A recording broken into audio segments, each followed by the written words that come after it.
On connaît les adversaires du Real Madrid en Ligue des Champions, Karim Benzema commence sa razzia des trophées et puis Marco Asensio pourrait encore quitter le Real Madrid d'ici la fin de l'été. C'est la revue de presse de Real France, c'est parti.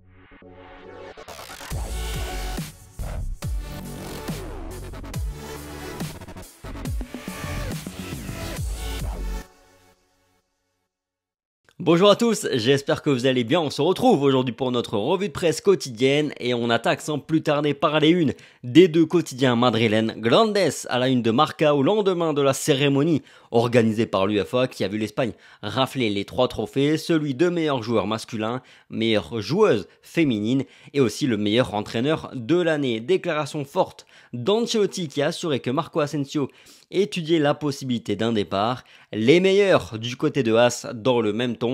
Tirage chanceux pour le Real Madrid et l'Atlético, mais difficile pour le Barça et Séville. Commençons par ce tirage au sort qui n'a pas livré le groupe de la mort. Pour le Real Madrid, c'est même tout le contraire puisque les Merengues se retrouvent avec l'Espig, le Shakhtar pour la 3e année consécutive et le Celtic, un groupe très favorable dans lequel le Real ne devrait pas avoir de mal à se sortir. L'Atlético a aussi hérité d'un groupe dit abordable avec Porto, Leverkusen et Bruges, tandis que Séville se retrouve avec Manchester City et le Borussia Dortmund. Le Barça, lui, est avec le Bayern Munich et l'Inter, donc attention à ne pas encore finir en Europa League pour les Catalans. Le quotidien AS nous refait un point sur les dates, mais on l'a déjà évoqué hier, tout va se jouer en l'espace de 2 mois, puisque l'objectif c'est de tout boucler avant le mondial. Le calendrier complet du Real et des autres clubs sera dévoilé d'ici demain samedi en théorie. Notez qu'on aura un calendrier classique en deuxième partie de saison, hormis le fait que la finale de la Champions se disputera le 10 juin.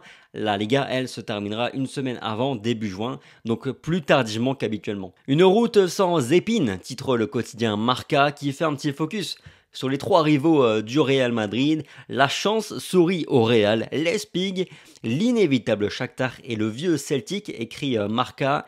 Tiré dans le chapeau de l'équipe allemande sera sans conteste l'adversaire principal du Real Madrid dans ce groupe F. Eux qui ont terminé 4e de Bundesliga, qui sont portés par leur buteur et leur star française Christopher Nkunku, dont le nom a été vite fait associé au Real Madrid durant cet été. Bon, pas vraiment rien de très concret, hein, pas de rumeurs vraiment fondées, mais toujours est-il qu'on pourrait avoir 2 beaux matchs contre eux, 2 matchs intéressants, 2 matchs ouverts, donc je suis plutôt content de les avoir tirés. En revanche, je le suis moins de voir encore une fois le Shakhtar sur la route du Real Madrid en Ligue des Champions. C'est la 3e année consécutive qu'ils partagent le même groupe. On veut voir autre chose. De surcroît, les Ukrainiens seront très affaiblis à cause du contexte que l'on connaît tous. Ils ont perdu des joueurs, et notamment les joueurs brésiliens qui portaient leur équipe vers le haut. Et puis la rencontre à domicile sera délocalisée, sans doute en Pologne. Donc ils ne jouent même pas dans leur stade. Enfin, le Real se retrouve avec le champion d'Écosse qui fait son retour en Ligue des Champions 5 années après sa dernière participation.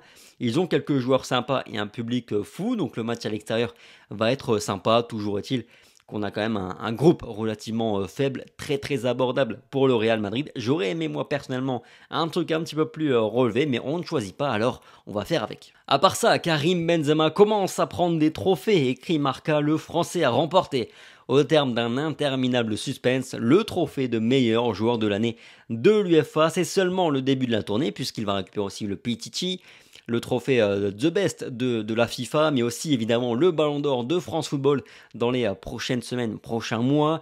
Une prolongation d'une année supplémentaire jusqu'en 2024 avec le Real Madrid est également dans les tuyaux selon Marca aujourd'hui. Ce sera sans doute annoncé à mon avis dans la période Ballon d'Or, avant ou après. Carlo Ancelotti a également été récompensé hier élu meilleur entraîneur de l'année. Pas de surprise là non plus. Et là aussi on s'attend à ce que l'Italien en récupère d'autres sur les prochaines semaines. Côté Mercato, ça pourrait à nouveau s'agiter un petit peu du côté de Madrid dans les prochains jours. Carlo Ancelotti a abordé le cas de Marco Asensio en toute franchise. Hier, lors du gala de l'UEFA, il a dit, je cite, « Je ne sais pas ce qui va se passer, il cherche quelque chose pour voir s'il peut partir. S'il ne part pas, à partir du 1er septembre, il sera un joueur du Real Madrid à 100%. » Fin de citation. Aux dernières nouvelles, Manchester pourrait lui faire une offre dans les prochains jours s'ils échouent sur leur piste principale. D'autres clubs sont intéressés par Marco Asensio et on fait part de leur intérêt à Marco Asensio, mais rien ne bouge depuis, ça fait même quasiment 2 mois que rien ne bouge. Toujours est-il que la position du Real Madrid, elle, est toujours la même, pas de prolongation en vue pour l'Espagnol, on veut qu'il parte. La semaine dernière, je crois, je vous disais que j'avais encore envie de croire à un départ de Marco Asensio d'ici la fin de l'été, envie de croire à une offre de dernière minute d'un grand club anglais qui a encore de l'oseille à dépenser et qui a encore des places dans son effectif à pourvoir. On croit en vous, Manchester. Cela dit, j'espère franchement que le Real Madrid envisage de recruter quelqu'un si Marco Asensio venait à partir d'ici la fin de l'été, parce que quoi qu'on pense de l'Espagnol, la saison passée, c'est 10 buts marqués en Liga, des buts qui ont compté, à moins que Carlo Ancelotti compte s'appuyer sur des Canteranos, Peter, Arribas, pourquoi pas, mais ça j'en doute. Voilà, c'est tout pour la revue de presse du jour de Real France. Merci pour votre fidélité. Comme chaque jour, le petit like, le petit partage, le petit commentaire, ça fait toujours plaisir. Sur ce, passez une bonne journée, prenez soin de vous comme toujours et on se dit à demain. Allez, ciao.